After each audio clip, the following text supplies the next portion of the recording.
On Easter Monday, 1916, a courageous band of volunteers set in motion a train of events they hoped would lead to the full measure of freedom for the 32 counties of Ireland. Their leader, Padraig Pearse, while inspecting Irish volunteers at Vinegar Hill in Wexford in the early autumn of 1915, declared, "We, the volunteers, are formed here not for half of Ireland, not to give the British garrison control of part of Ireland. No, we are here for the whole of Ireland." The aims and objectives of the 1916 leadership were set out in a stirring proclamation, which called for the establishment of a government of national unity based upon the republican principles of popular sovereignty and democracy. It outlined the republican position that Irish constitutional authority resided exclusively within the Irish people, that the unfettered control of Irish destinies must be sovereign and indefeasible. It positioned national unity and democracy as core values, calling for a national government representative of the whole people of Ireland and elected by the suffrages of all her men and women. The British government executed every man who put his name to that proclamation. Support for the men and women of 1916 was not apparent at first. Irish Parliamentary Party leader John Redmond, who at the time commanded the loyalty of the overwhelming majority of the Irish electorate, declared the 1916 rising to be treason against the Irish people. He longed for a brighter day when the grant of full self-government would reveal to Britain the open secret of making Ireland her friend and helpmate, the brightest jewel in her crown of empire. His fellow Irish MP John Dillon told the British House of Commons, "It is the first rebellion that ever took place in Ireland where you had the majority on your side." But things began to change.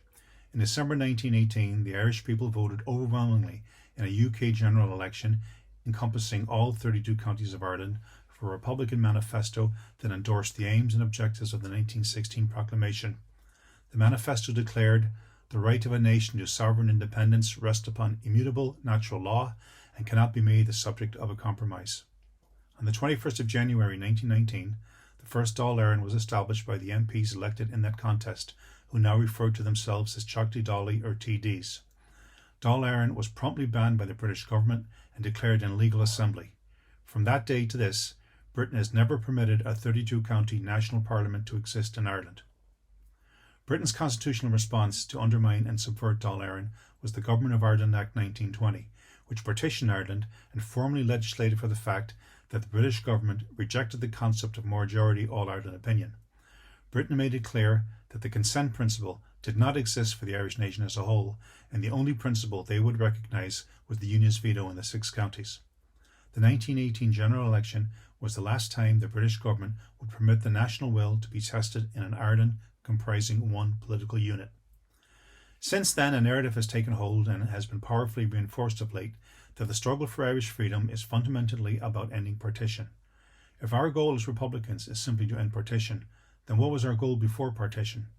There was no partition in 1916 when Pearse, Clark and Connolly were placed before British firing squads.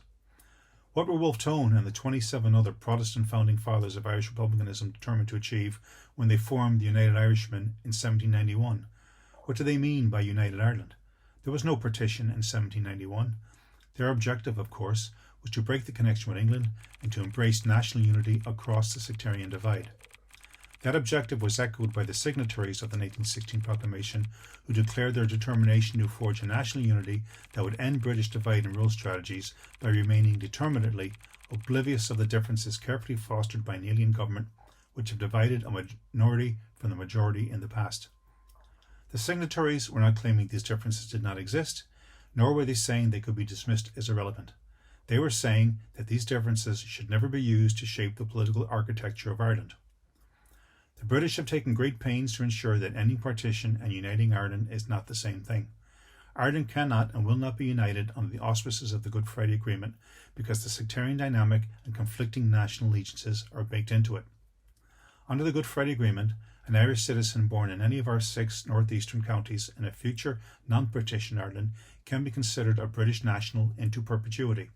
So much for being oblivious of the differences carefully fostered by an alien government which have divided a minority from the majority in the past.